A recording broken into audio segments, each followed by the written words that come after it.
Hello everyone, welcome to the Volksgrenadier painting tutorial. I'm going to be saving a little bit of time and jumping right in here with the paints used. It's going to be Vallejo first, then Citadel second. So the reasoning why I ended up doing this video was because I have a single platoon of the Metal Volksgrenadier models back from version 3. Absolutely beautiful models. This here is the old paint scheme that I was running them with. And I wanted to redo it. Do a little cleanup of them, so I stripped them down and printed some nice resin bases for them to be on so that I could bring these beautiful models up to date with my painting style. So I will admit that I broke my rule of not stripping models, but after stripping the models and painting them, I feel so good about cleaning these guys up, especially such classic, hard to find Battlefront models like this. So I'm modifying my no stripping rule to not include Battlefront resin and metal, because for the models in resin and metal that are good, like these Volksgrenadiers, they are so difficult to find, and when you do find them, they're usually pretty pricey secondhand. So enjoy me breathing new life into my Volksgrenadiers. So the very first thing that I needed to do was get these guys off their original bases. So the fortunate thing with this platoon, I cannot remember why this was the case, but I did not have slotted bases with these guys. They were on flat bases, and I used portions of corkboard to raise and lower the models. This was, when I did it, it was the most advanced I was able to do on the models, but these guys are, oh god, over 10 years old now. But essentially what I did was I took my clippers here and just carefully removed them from the corkboard and from the bases, really just using them to bit by bit nudge underneath and then clean off the bottoms. And so that's essentially how I did that bit.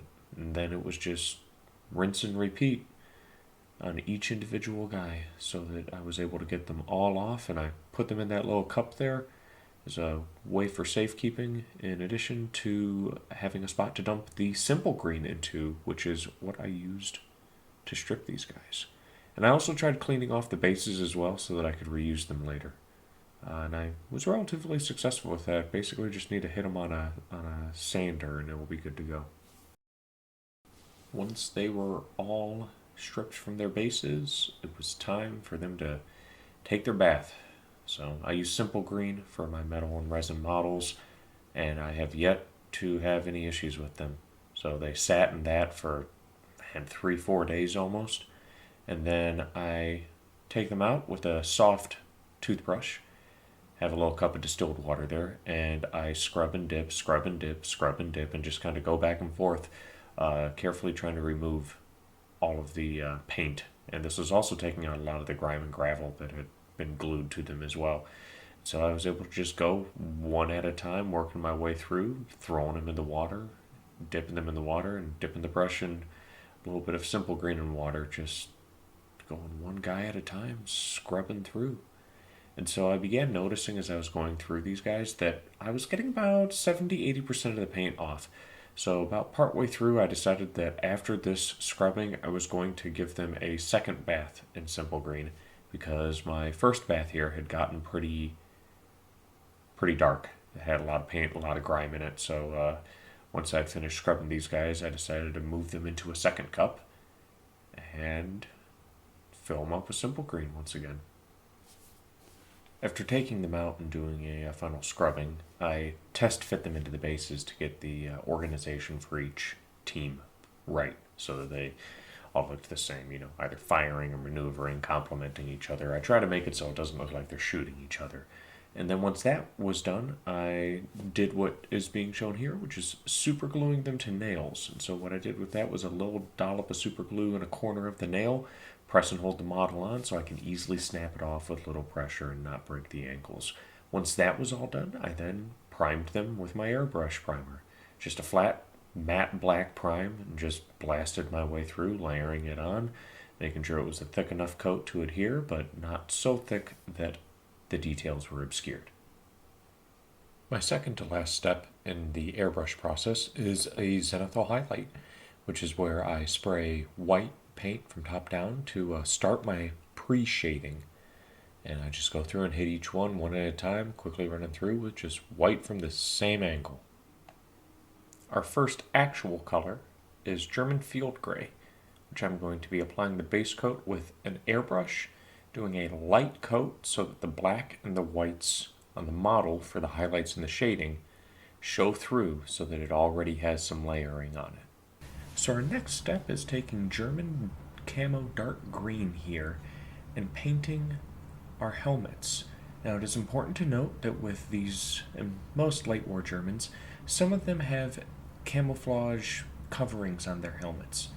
And this color is for the base coat of the helmets, so I only did these on ones that didn't have that camo smock. Next we take our German Camo Beige World War II, and this is going to be the base coat for all of our camo smocks. The bits on top of the helmets that they used to cover them, the pullover ponchos that they would use, the hooded over pieces.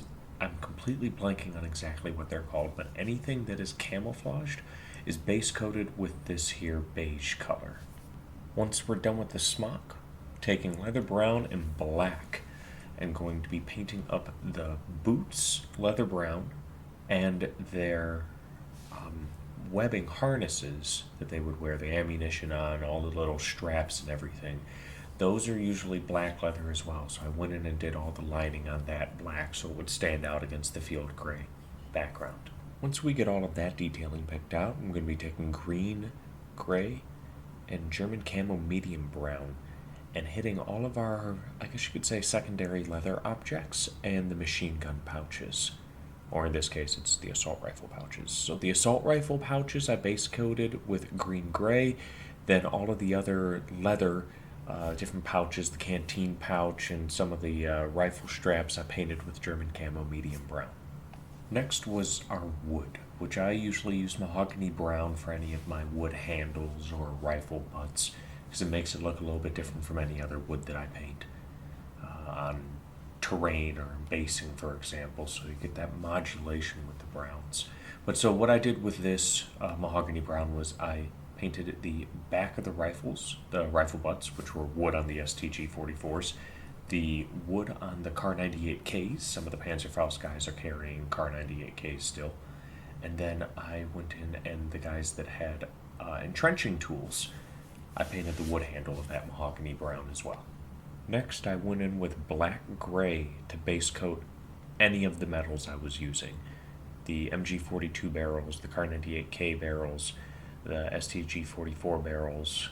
I believe it was all barrels. I don't think there was any knives or anything on it. But I base coat that with black gray so that it has a good, strong, dark metal color to shine through. Not completely black. I find that the little bit of gray in there offsets it nicely. It was at this point I realized that I had only done part of the weapon straps. So I picked up leather brown, put that on, and went through and did all the straps on the Kar-98s, the STG-44s. I don't think the MG-42s had straps modeled on these guys, but yeah, sometimes you forget to do a color when you're going through doing a color, and you gotta back yourself up and add it on. Thankfully, it was early in the process. Our next color was hitting up the flesh, so I used Cadian Fleshtone, Citadel's color, and I went through, hit the faces and the hands. You know, this is one of those parts of a model that there isn't really any tips or tricks to speed up the process. This is just one of those that you just gotta do. You know, and sometimes it's going to be suck hitting the hands and faces on 15mm models, but that extra touch really helps them come alive on the table or shelf. Our next step is taking contrast Snakebite Leather and painting this over all of the areas that we painted German Camo Beige. This turns the beige into a brown, which is something that the camo actually was. It was more of a brown than a beige or tan. And so this tones that brightness down of the beige to get it into an area where we can start layering the actual camouflage colors of the darker brown and the green.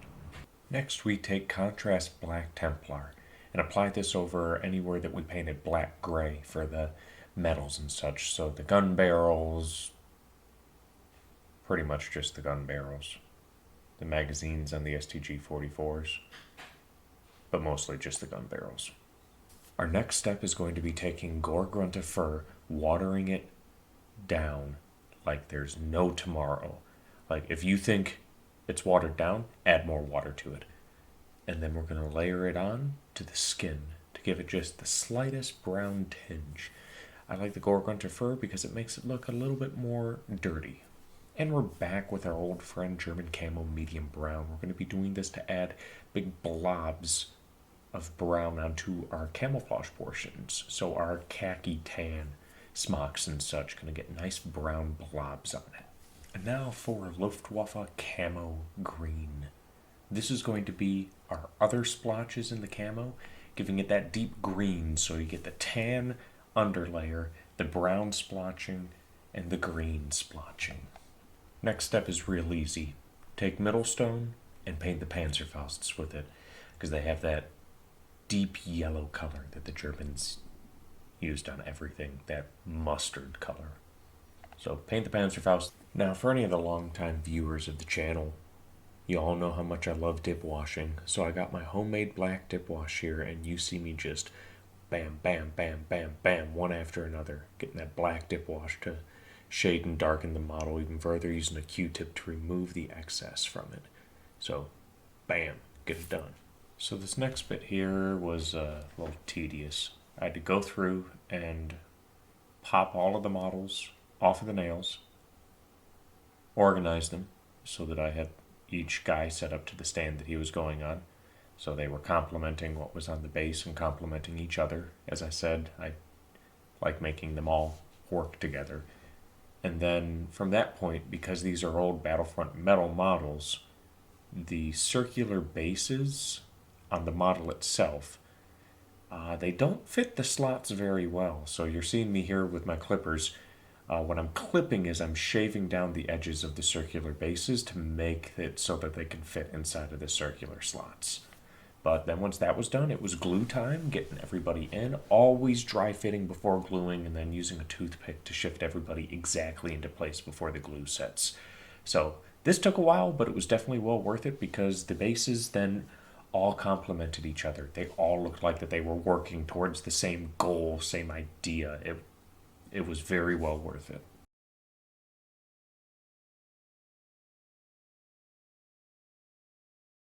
Any other longtime viewers will know how much I love the Vallejo Earth Texture series, using dark earth here to layer in the gaps in the bases, so using a very fine tip toothpick to try and get that texture paint into the little gaps in the circles, because again, these Battlefront metal bases aren't perfectly circle, and the holes in these resin bases are perfectly circle, so using this kind of as a gap filler. I then usually let any of the texture paint sit overnight so that it has enough time to harden and cure so it's completely dry whenever I start painting. First step in the base painting was to use US Olive Drab to base coat the two guys that had cobblestone on their bases. This was a touch challenging because I was trying to avoid the areas of the texture paint so that I could paint those brown or a different gray later. And right on cue, Flat Earth was our next color, nice hearty brown.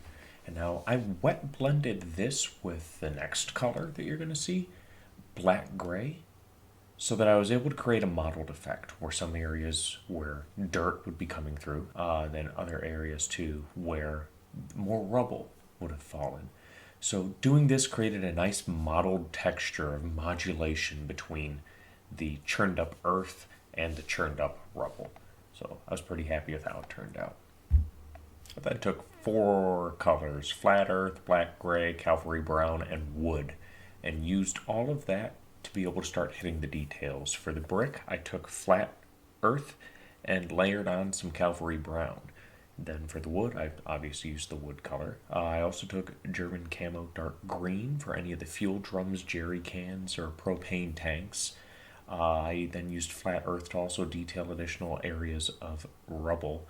And then the brick I layered up with Calvary Brown, and here's how it looked all base coated before getting dunked into its wash.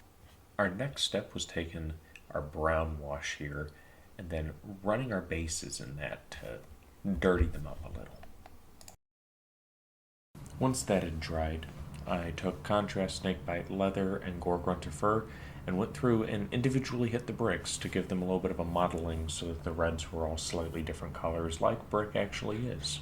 And for our last step, we took Balthasar Gold and painted the MG42 belts so that they'd have a deep brass color. Unfortunately, my dry brushing footage got corrupted, so all of the black-gray portions on the base I dry brushed with stone gray. I also dry brushed the cobblestone heavily with stone gray to make it so that just a little bit of the olive drab was showing through. And then once both of those were done, I used Iraqi Sand in a very light all-over dry brushing to make all of the edges pop. And with that, after a quick varnish, our Volksgrenadier platoon is complete.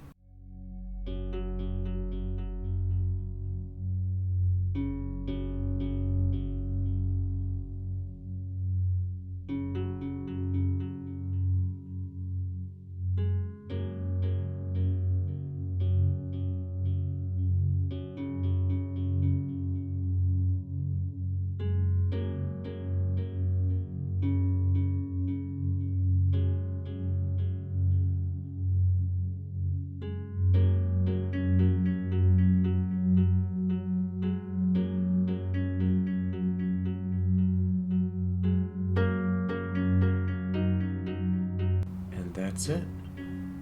Please let me know what you guys thought of this. I tried an all hyperlapse based video where I did more talking through what I was doing instead of doing little itty bitty details. Just trying to keep this video under 20 minutes, which it looks like with where I'm recording right now. I'm at about the 17-18 minute mark, so I achieved that goal. If you guys want more closer up, more detailed stuff, please let me know. I can film exact techniques that I'm doing, like exactly how I zenithal, exactly how I go in with light glazing to bring out details, bring in shading, how I layer these models to get highlights onto them. Let me know and I can make videos on that as well.